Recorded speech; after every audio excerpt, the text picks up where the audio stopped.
Hello, my name is Leroy Smith, and I'm the founder and CEO here at Realize Educational Solutions. Welcome to this month's mini lesson entitled Creativity is Greater Than Conformity. Last month, we were really focused on compassion is greater than compliance. This month, we're all focused on creativity and what that means for students and what it means for us as the adults who educate them. At Realize Educational Solutions, we are focused and honed in on developing solutions that will help learners realize their own success and what it means to them. So let's get started. First, let's talk about creativity. Creativity is one of the big buzzwords in education and throughout our society.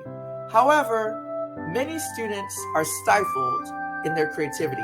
Many of the teachers or the educational leaders or any of the professionals that work with children are stifled in their creativity. Why? It's because our society is more focused on people conforming to specific metrics and expectations that don't always align with our humanity.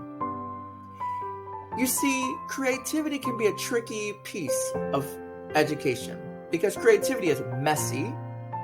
It doesn't necessarily follow the same formula for every person, and it really requires us to be deeply reflective and compassionate. So this is why we went from compassion, which is our first value here in Realize Educational Solutions, to creativity. So let's talk about how you, whether you're a parent, a caregiver, an educational professional, let's talk about how you can help your students and children become more creative. Tip number one is exposure is key. Exposing your children and students to different opportunities and different experiences is key because it is within our lived experiences that we become more creative. So that means don't be afraid to take your kid to that book signing with the author at the public library. That means take them to the science centers, take them to college universities, take them out to the wild, to the outdoors to hike. Exposure is key because we are more, more intrigued as human beings. We are more motivated as human beings when we're exposed to different things. It forces us and forces our brains to become more creative, to problem solve, and to enjoy what we're doing. Tip number two is promote exploration.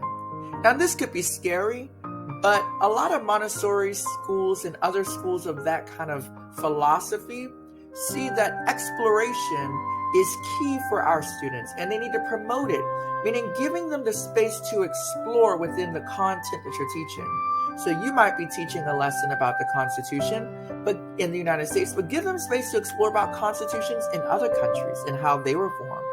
Or you might be teaching a math lesson about multiplication and you're using jelly beans, but also let them explore with Twizzlers or explore with popsicles sticks.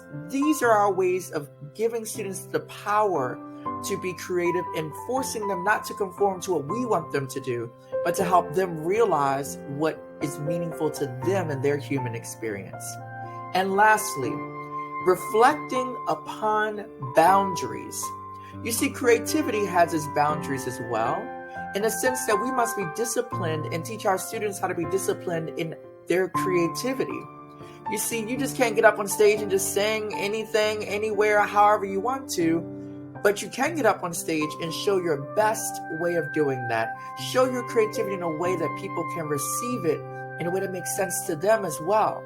Because creativity is all about communication, about how we communicate to ourselves and how we communicate with others. And so we want our students to reflect upon their boundaries and the boundaries of others, because within that space of reflection and boundaries, there's space to become creative. So let's recap our 3 tips. 1, exposure is key. 2, promote exploration. And 3, reflect upon boundaries. If you enjoyed this video, this quick mini lesson, then please subscribe to Realize Educational Solutions' different platforms. And look forward to our next month's episode on critical thinking is greater than competence. And so look out for that video as it comes out in December. I look forward to seeing you all very soon and hearing from you. And also, if you could, put a comment on this video. Talk about your creative process and talk about how you pushed against conformity to maintain your humanity and your creativity through it all. So, once again, I hope you all realize a solution that works for you. See you very soon. Goodbye.